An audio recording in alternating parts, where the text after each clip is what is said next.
Welcome back, and we now move on to... School capitation. Oh, that's right.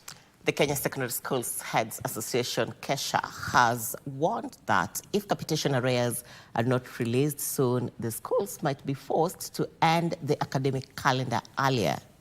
Well, the chairperson, Willie Kuria, lamented that the state owes schools some 17 billion shillings for the first and second terms this year alone, and that financial constraints are hampering normal institutions' operations. Schools are broke. Head teachers are sounding the alarm. We want to say that addressing the issues surrounding capitation is both the urgent and the critical. It becomes difficult to push until the end of the term, and if we are able to push until the end of the term, of course we rely on the debts from suppliers.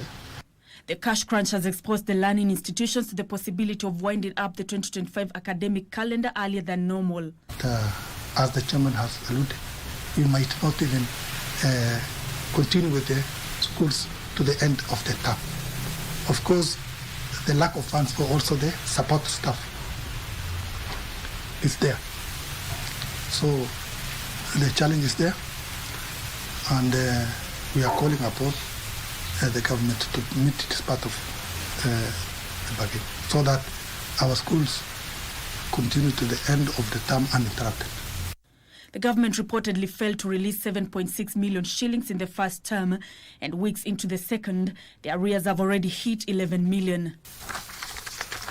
I think this term being the longest term, giving schools 3,400 is too little. In fact, this term is the worst in the last 4 years. The schools no longer cannot participate in all the events that are expected to be participated in co-curriculum activities because they cannot fund. So an opportunity for some of the learners is lost to expose them to some of these activities.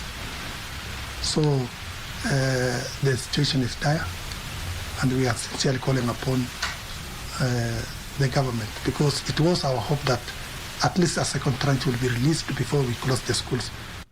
Some of the austerity measures already taken by some schools include the termination of contracts for Board of Management teachers and the cancellation of teacher capacity building programs. The teachers said that many of their colleagues are now playing hide and seek with suppliers because they have no funds to pay them.